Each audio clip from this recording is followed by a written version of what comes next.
Too busy to be healthy. Real world fitness for adults with responsibilities. We have responsibilities. Yeah, we do. Oh my God. Cool. Well, let's go down our list here. I think people won't always admit it, but they're using that as an excuse. Well, I'm just too busy. Mm-hmm. And so I think the focus here is, how do we incorporate fitness or working out in a way that it doesn't feel apart from your regular life? And I have a couple things. Mm-hmm. Yeah. Why do most people fail at fitness plans, Mr. Trainer, sir? Oh my gosh. Okay. So I just got to say this. Like, first of all, when people say, I'm too busy, I go, all right, we're going to map out your week. What do you do? Yeah. So we started talking about their sleep. How many hours of sleep? So I'd literally Monday through Sunday, 24-hour block. Yeah. I just would make it look like a calendar. Then we go, okay, when are you asleep? Here's your chunk. Yeah. What do you do for breakfast? And we'll include stuff like prep time, Yep. prep time, all that stuff, right? And we'll go through the list, then go to work, and then come home, and then make dinner. We chunk out all this time. And then people realize, oh man, I'm spending like 2 hours watching TV, spending like another hour on my phone, spending an hour like just kind of twiddling around, just not doing much, right? And so they have these big chunks. I mean, I'm not saying people have, ridiculous amounts of time, right? But we find these chunks where there's plenty of time to get in a movement snack or a workout or whatever, Yeah. right? And then we start breaking down the thing, like the fitness myths that people have, like, oh my God, I need to go to the gym for an hour and I need to burn this many calories. And I need to. Yeah. No. Yeah. No. You go and you lift something until you fail, and you have done the job for that particular thing, right? Yeah. And then the bigger muscle groups, or the bigger, more compound exercises will hit more stuff. Yeah. That's more bang for your buck, right? So you're going to save time Right. doing something like, a back squat where you're using your whole body to do the movement, right? Versus something like walking. Yeah. Right. So why do most people fail? I think there are so many layers to this, right? One, people's perception of what being fit and healthy is, right? If you can't clearly define that, your goal is elusive, right? When you say there's a lot of input, we're getting all this input from the internet and everywhere else, like of all of the, the gym bros and whatever. It's like, you got to have the outfit, you got to put the plates on the bar. Yeah. No. See what I mean? Yeah. Because I think it's intimidating, it's overwhelming, and it doesn't feel like something that a normal person can or should do. Yeah, I don't think it's necessary. Right? There's so many people say, don't do that, do this. Right? And that idea, that the thought of that already poo-poos so many different movements that could be good for somebody in a particular situation. All right, so in my gym, we always talk about there's no bad movements, just movements you're not ready for. I've heard you say that many times, right? And that's the thing is, going back to our previous podcast, like creativity dies when you start putting these limits on a particular thing. So one, people's perception of what it takes to be fit or healthy, right? If it's not clearly defined, you will not achieve it. So you have to define that. I want my blood pressure to be normal. There's a clear definition, and we can work towards that. Yeah. Start with your base metrics, and then we implement, the nutritional stuff, the cardio stuff that's going to fix that for you. I would like to be able to do a pull-up. There's a clearly defined thing. Yeah. We assess your capability right now, and then we design a program that allows you to build strength in an appropriate way over an appropriate time. That's not going to injure you. That allows you to get to that one pull-up, right? And then you've reached that goal. Most of the time, people, even when they get close to a goal, they're like, oh my God, I can see it. Yeah. Oh, well, I want to do this too, right? And then they start adding because the success of their progress makes them be like, yeah, I want more. Right. Because who doesn't want to feel good more? So I would argue, as the lay person here, not thinking about going to the gym or being a part of even a fitness program, that there's the down spiral of your life. We all, I think, kind of know what that feels like. You mean like age? No, I mean like you're you're circling the toilet, right? Oh, okay. You feel Like- shitty. Mm-hmm. You're indulging in bad habits, and you just can't break the cycle, right? Mm-hmm. So, what I have noticed for myself is that it's movement first, nutrition second. Mm. For some reason with me, if I start moving and I start getting that activated, then I start thinking about the food. But if I just tried to like change food habits, You want to know why? tell me why. Movement is so much easier to feel and sense, Yeah. right? If I poke your shoulder, immediately you know that my shoulder has been poked. Yeah. If you eat a bunch of eggs, for instance, right, you don't feel that you had protein that goes to build your muscles. So there's no immediate, instant feedback from a healthy diet that happens right there, right at that time they eat it. Yeah. Other than, for some people, honestly, like gas from like eating, like broccoli or something, right? Yeah. Because their gut hasn't adapted to it yet, Yeah. right? So then they go eat this healthy food and they're like, oh my God, I feel bloated. I don't want to do that. It makes me feel like crap. No. Like you got to get over that hump. Just like with training, you got to get over the hump of like the soreness phase of stuff, like the learning phase. Yeah. But that immediate feedback part is so valuable to people. And we've honestly lost a lot of sensitivity to that. Yeah. That people don't trust the process. Yeah. Right? Stuff is so instant gratification now. And I think this is another reason why people fail. They do something and their expectation of the result is unrealistic. Yeah. Some people, I want to lose like 30 pounds in 6 weeks. And I'm like, what? All right, chop off your leg right now. And they look at me like, you're crazy. And I'm like, well, yeah, I mean, don't actually do that. Yeah, right. But here's what's realistic. And only in like really obese populations are you going to have big drastic weight losses like that in such a short amount of time. Yeah. I had a guy way back in the day who was like 400 pounds. We started off and, he lost probably about 60 pounds within 6 months. Wow. But it took a lot of work. Sure. Right? But most of us, near, in that sort of obese category, depending on, your body fat or whatnot, or lower than that, right? The safe range is like 1 to 2 pounds a week. Right. Right. Which is maybe 4 pounds to 8 pounds a month, if they're thinking about it that way.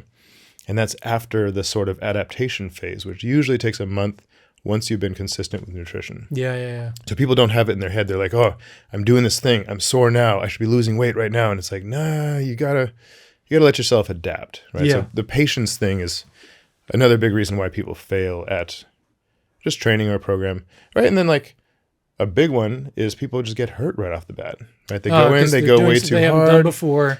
Suddenly, yeah. Or they're like, oh, I saw Jim Bro on Instagram do this thing. I'm gonna go try it. Yep. Right. And then they get hurt and they're like, fitness is not for me. Right. It's like, no, like get expertise from somebody, Yeah. right? Or just start slowly. Yeah. And especially, this is a problem with a lot of people, is especially if they've been fit in the past and then they've sort of let themselves go for a while and then they want to get back to it. They're like, oh, I used to be able to do blah. Yeah. So then they go try to start with that and then they tear some hamstrings or some pecs or whatever, and then now you've got, for a pec tear, 8 months to a year. Oh God. Yeah. Of recovery to get back to like anything, athletic or whatever. Right? Yeah. So, yeah, I mean, there's lots of factors that go into that. And so I love it when it's like my favorite client is the client that's new to everything. Yeah. They don't have any of the bad habits. They don't have any experience. And they're like, I just, I'd like to finally like get fit. And I'm like, oh, thank you for coming to a person because we're going to teach you right so that you don't hurt yourself for the rest of life. Sure. Well, I had that experience with you for sure. And I've talked before about just learning the vocabulary of exercise. But if I may, I would like to account a personal, anecdote, I guess. Okay. Talking about consistency Mm-hmm. and trying to bring this home, like just literally to your home. Mm-hmm. So I've got a routine going where when I get up, I do some stuff. I take like some vitamin D with some MCT oil, and I've got like a fish oil thing I'm doing. Mm-hmm. And then I'm making coffee. And what I do is like when you make a coffee, when I make a coffee, I grind the beans, and then I do the pour over. So you got to get the paper filter soaking first, Yeah. and you got to get the water in the boiler thingy deal kettle. So you're making frou-frou coffee. Yeah. Yeah, but it tastes good, I bet. Oh my God, it's so good. Yeah. So, but here's the thing: like each one of those steps, like for the water to go through the paper filter, takes like a minute. So I go into my little sort of gym room and I'll do a set of push-ups or pull-ups. Then I come back and then I do. Why do you go all the way to the other room? Why don't you just do it in the kitchen? Well, sure. For me, it's a psychological thing. When I'm in the space with the stuff. Okay. Right? Yeah. Okay. So, and I use these because anyway. Yeah, you get more range of motion. More range of motion. Yeah. It's also, I think, training my wrists a little bit better, or it's in a better position. You would know better than me. But there's some debate on that. But. So what I'm saying is I'm getting in 50 to 100 push-ups while I'm making coffee. Yeah, that's cool, man. Because I just keep going back, and then the water has to heat up. That takes a minute and a half. And then you do the first pour. That's another set. Yeah. So for me, that's the consistency part. And then I take the dogs for a walk. So I'm getting in some cardio. I'm getting like 20 minutes of kind of, maybe not zone 2, but it's like. But you're getting some sunshine, you're getting some fresh air, you're out and moving your body. Yeah. Right. Those are all the little cheat code fitness stuff that people don't think about. Yeah. Stuck in a cubicle all day, you're not getting any sunlight. Which is so important for like mood regulation. Yeah. If your mood is shit, you're not going to go motivate yourself to work out. Right. So great. So anyway, that's just my little layman's approach to finding ways to incorporate and to create a kind of consistency that is matched to things that I'm already doing. So like when I talk to clients about this, when they're like, oh, what should I do every week? And I'm like, well, when you start to identify with fitness as a part of your life, you're going to make movement happen just like you're doing throughout your life. Yeah. And so yes, like definitely you're going to have to go to the gym to like crush some weights to make gains on some of the typical stuff, squat, push up, deadlift, whatever. Because you need heavy stimulus for that type of stuff. Yeah. But for maintenance or, even like muscular endurance development, right? If you're doing 25, 30 push-ups at a time, that's amazing muscular endurance work. That's building up your cells. You're still building muscle tissue, maintaining what you got. You're still developing your bone density. Yeah. By stressing the muscles that way because they have to pull in the bone. Yeah. Right. And so when we think of the word consistency, a lot of times people think like, oh, Monday, Wednesday, Friday in the gym at 7 a.m. Right. And like all this stuff, right? And I try to think about it and try to get people to think about it like consistency is thinking about how do I incorporate fitness into my life? Yeah. Because once you do that, you're going to always do it. Right, so when I go get gas, I just stick my foot up on my trunk and like stretch my hamstring out for like 30 seconds while I'm sitting there. Like those are the things that will accumulate to getting you more healthy and staying that way. Some of the math that I always give people, right? If you sleep 8 hours a day, you have 112 waking hours in the week, right? If you went to the gym 2 hours a day, 5 days a week, that's less than 10% of that. It's less than 10% of your waking life. Crushing it in the gym, that's going to affect your whole daily life. Yeah. Right? So it kind of you need a little bit more. You need to think about it outside of the gym too, which I think you're doing is great. Well, human beings being what we are, we kind of take things for granted and we don't appreciate stuff until it's broken, with your house or with your body, which is a house. And so I don't know if motivation is the right word, but you have a different sense of urgency when you start to realize that this thing ain't going to last forever. And so for me, it's a combination of that and then connecting these movements with something either that I'm already doing or something that makes me feel good in a different way, like making coffee. And I loved the term that you said, movement snacks. Yeah. So talk about that, and then I want to show you a movement snack that I did today. Okay. And I want you to analyze it and tell me how. I already know what you're going to say. But talk about movement snacks. What's a movement snack?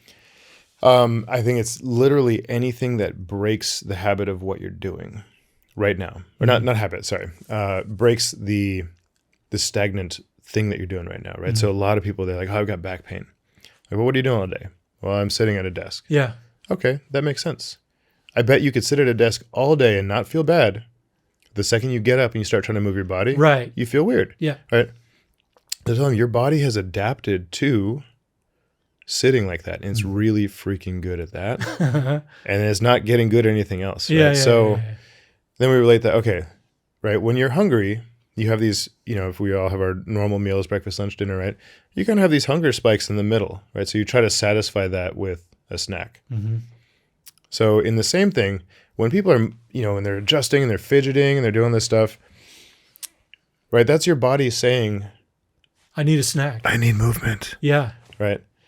And a lot of people just ignore that. They just kind of like turn it off like, oh, okay, I'm still in the middle of this problem, blah, blah, blah. Right. Yeah, you might be in the middle of that problem, but you're creating another problem. So, I'll say something like, get up and literally do like 5 squats. Yeah. And they're like, what? That's it? I'm like, that's all you need. Yeah. Just get up, do 5 squats. Right. Get up, raise your arms overhead and stretch as high as you can. Do 20 jumping jacks. Well, I'm in the office. I can't do that. Okay. Put your foot up on the chair, like spin around in the chair, or like do something that's like different than what you're doing right now. Yeah. Right. And I say the same thing for the people that stand at a desk all day. If you're standing all day, I actually want you to sit. Yeah. Sit for a little bit. See, we should do a thing where you just do sitting exercises where it's like you bring your knees up or whatever it might be, right? That's the problem though. That's going to further develop the same muscles that people are over like adapting to already, right? So instead of doing this, right, because the hip is already getting good at 90 degrees, I would say do something like where you're trying to push your leg back to get the glute to fire up. Because so many back problems come from underutilization of your glute. Yeah. As a supporter for your pelvis and whatever else, right? Right. So you kind of want to do the opposite of what you're doing all the time. Just like I said with your leg. Right. You want to switch that up. Switch it up. Yeah. Well, so... Show me your movement snack. Sorry? Show me your movement snack. Oh, okay. So this is something I do with the dog. Like routinely, she's got a rope. She brings it to me and she wants to tug on the rope. Yeah. Okay, go ahead. Okay. Oh, nice. Oh, yeah. So you're getting a lot of lateral movements. Yes. You're getting some up and down. You squat when you get to the end of that lateral motion. That's cool.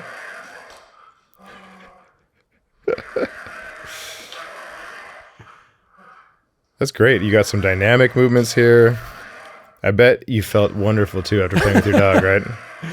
What's crazy... All right, you get the idea, right? Yeah.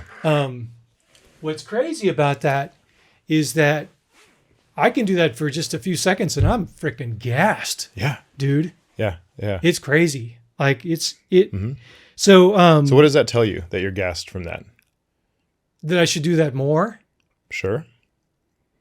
Let me ask you a different question. Okay. And then go ahead. Yeah. Because I have a lot of clients who are like, oh, I feel so winded. I don't want to do the thing. Like they feel uncomfortable. Yeah. I'm like, winded just means your body's working correctly. Yeah. Right. Your heart rate, all that stuff is supposed to happen. Right. When you're going through movement and activity like that. Yeah. It's supposed to go up. Yeah. Your body's readying you to like perform this activity for however long, right? Right. Now let's say you did that for like 10 minutes. Yeah. And then you'd be like, okay, now I'm really fatigued. Yeah. Right. So if you're showing me like, okay, I did that for 30 seconds and I'm gassed, I bet you could do it for a lot longer. You would just stay that level of gassed for 10 minutes. Okay. So it's getting used to that feeling of, oh, I'm working hard for this like time, but then knowing that you can sustain that. That's actually what makes humans so different than like other animals. We can sweat and our metabolic stuff. Right, because you've got different kinds of muscle fibers. What? You're about to pull your left leg up and then you chose not to. Dude, just do it. It's you fine. Understand how difficult it is to sit next to the trainer. I'll fix it later. Okay. I know what it was. It was about the different kind of muscle fibers. Some use up the sugars quickly and others are meant to be more long-term. And I should know all of this, but I'm still studying. But Type 1 fibers are like the thank you. aerobic ones. Type 2 are the anaerobic ones. Okay. Yeah. So I'm thinking about, okay, I'm going to do the lateral movements and I'm going to jump up and down kind of, as much as I can. Yeah. And then I got into a squat, which felt deep at the time. And then when I look at the video, I'm like, oh my God. Yeah. It's not that deep, but it's okay. I can it's still doing the thing, right? So anyway, that's a movement snack that I do every day because she's bored and needs to be interacted with. And it's a way for me to just get up off my ass and move. Yeah. I mean, so tying this back into episode 1, right? Creativity is really great for this, right? Because we have, so if I was in a rolling chair, I would show you 40 different things you could do right now. Yeah. Right? Do dips off the handles, push yourself back and forth, skate yourself around, spin, turn, twist your body, use the bulk of the chair to twist. Yeah. And yes, those are things that are still seated technically, right? Yeah. So I'd want you to get out of that seated position to really benefit fully. Yeah. But if you're, self-conscious about being in work, right, then literally do whatever your sort of comfort with being out in the real world will allow. Yeah. Because something is better than nothing. Yeah. Right. Yeah.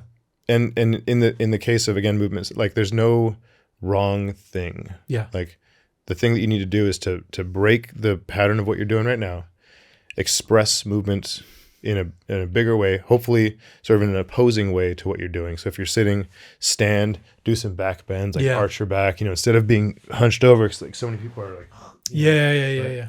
Get your spine to extend and open up that way. Take some big breaths. Check in with your shoulders. Are you here? Yeah.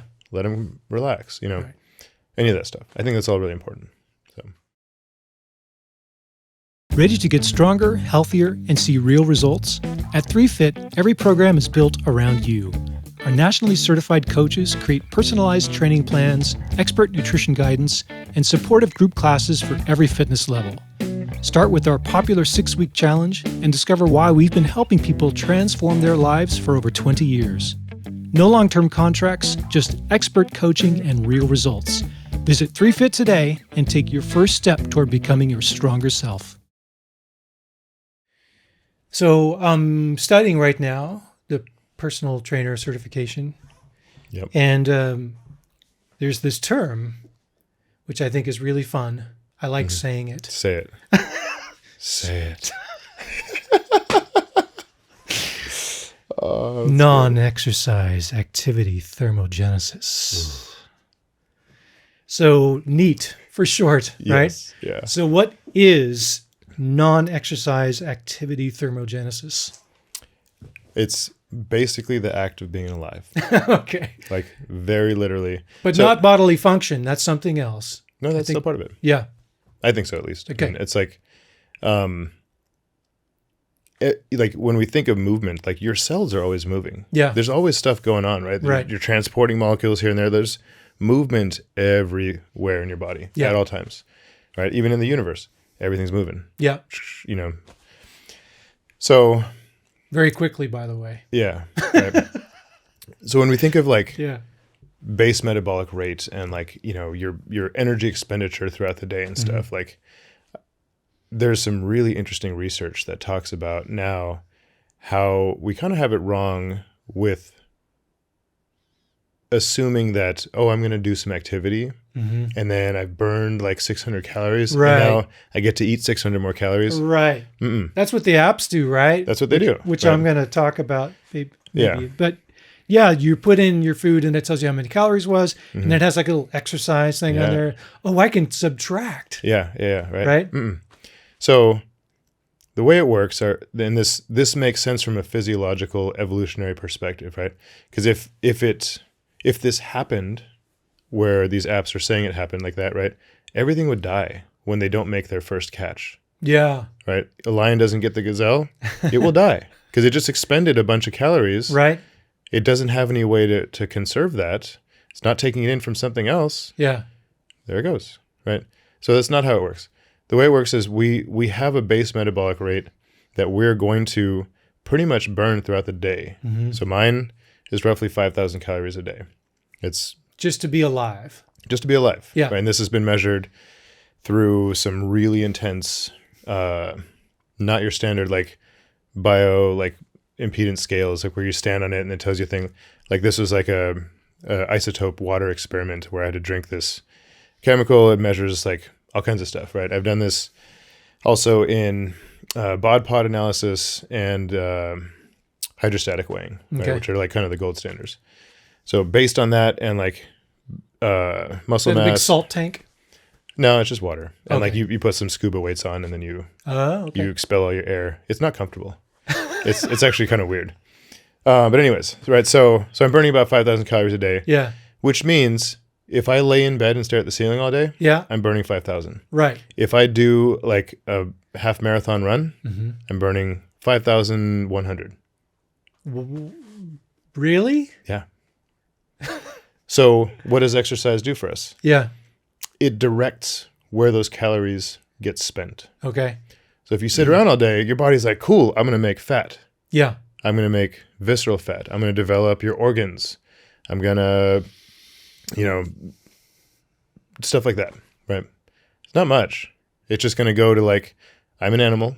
I'm going to preserve my being by building energy stores Yeah. in case the famine comes, which used to come all the time. Yeah. So when you exercise, your body's like, holy crap, I just did a bunch of stuff to my muscles. I better fix that. Yeah. So now all those calories that would have gone to develop your fat are going to go to develop your muscle. Yeah. Make that grow. Develop your bone, make that grow. Right. Right? When you're thinking, and this we talked about this earlier too, like it takes a lot of calories. Like you actually feel tired mentally from Yeah. solving hard problems and stuff. Yeah. Your calories are going to like replenish your brain stuff. Yeah.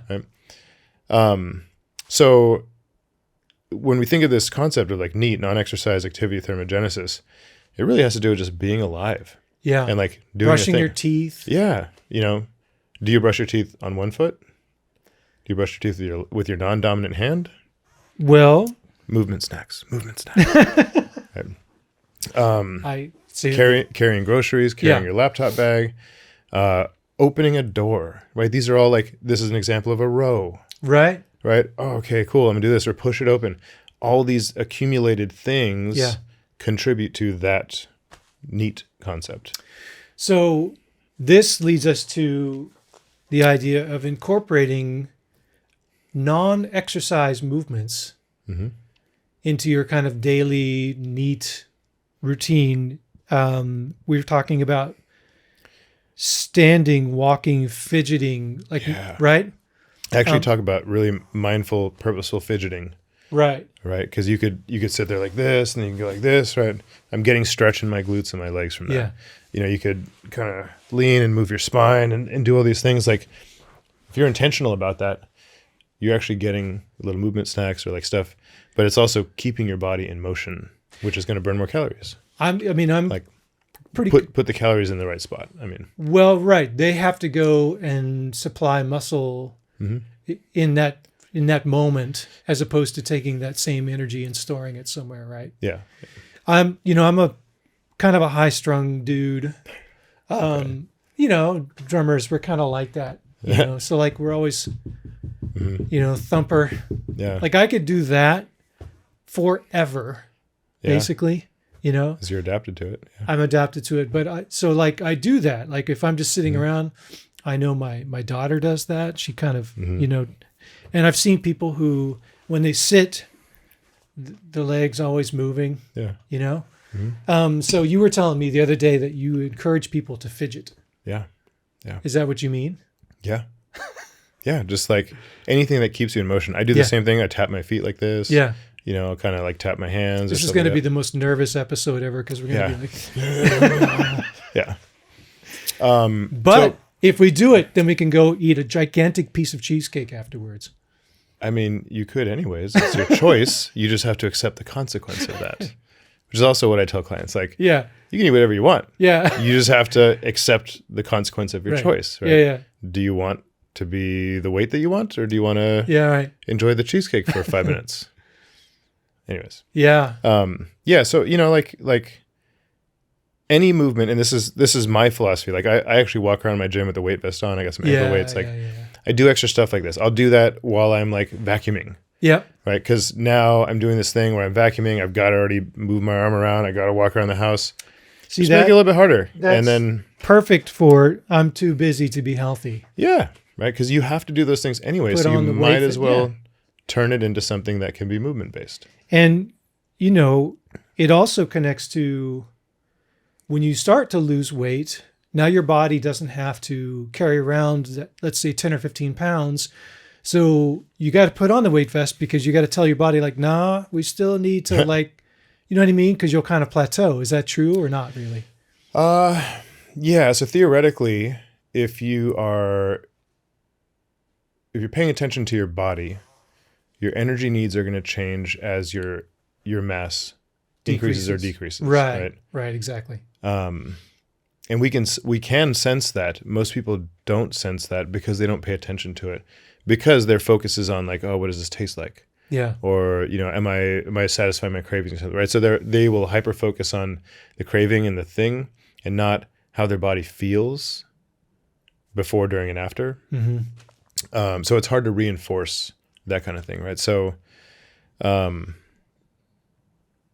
when you know, coming to a plateau or getting to that place happens when we're not like stimulating the body in like in a slightly different way, or creating some variation. Mm-hmm.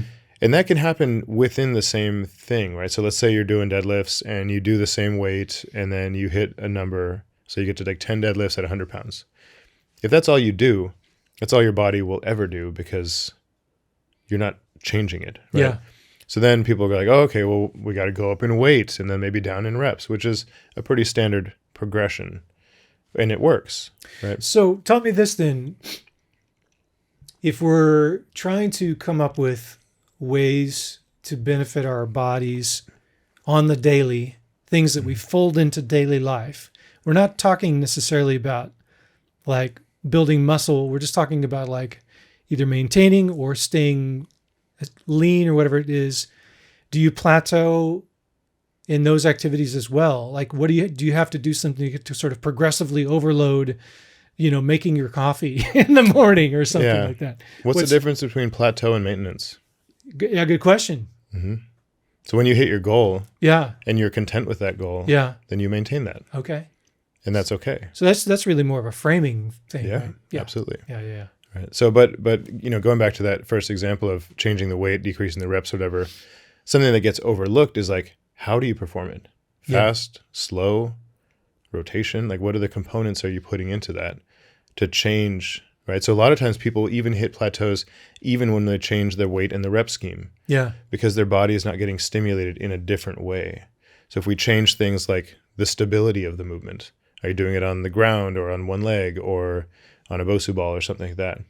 When you think of the speed of the movement, now we're going to those muscle fiber types, right? If I go really slow, I'm going to maybe develop a few more type 1 fibers. If I go really fast, I'm going to really hit those type 2 fibers. yeah,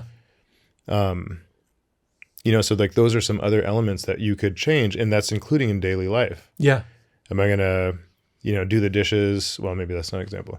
Well, You know, like do daily tasks Yeah. fast versus slow. right. Okay. Or, you know, like with different levels of tension throughout, you know, like that's another way, another avenue to like add complexity or something. Well, so one of the things that I did talk about mental reframing, which I think is a really big part of this I'm too busy to be healthy topic, is, you know, for my profession, which is being a drummer, you know, we focus on the time that you're performing, but I see loading in my gear to the gig as part of my regimen. Yeah. So I've had over the years many different versions of dollies to put my stuff on, my drums on. Yeah.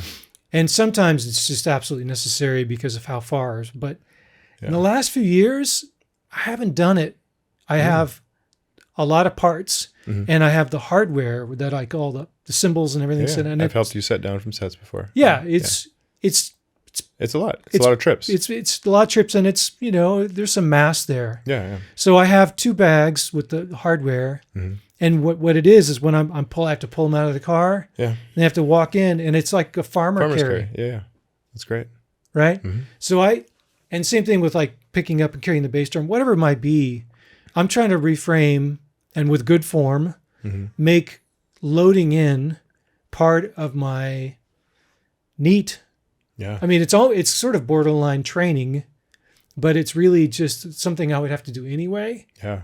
Sometimes if I'm carrying those two things, instead of holding them right next to my body, I'll just kind of do a little bit of a fly. That's Is awesome. Is that a fly? Yeah.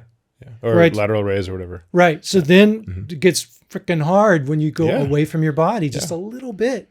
Leverage is a bitch. Yeah. It's our friend and it's our enemy. Yeah, and yeah. I use that as a tool very often. Yeah.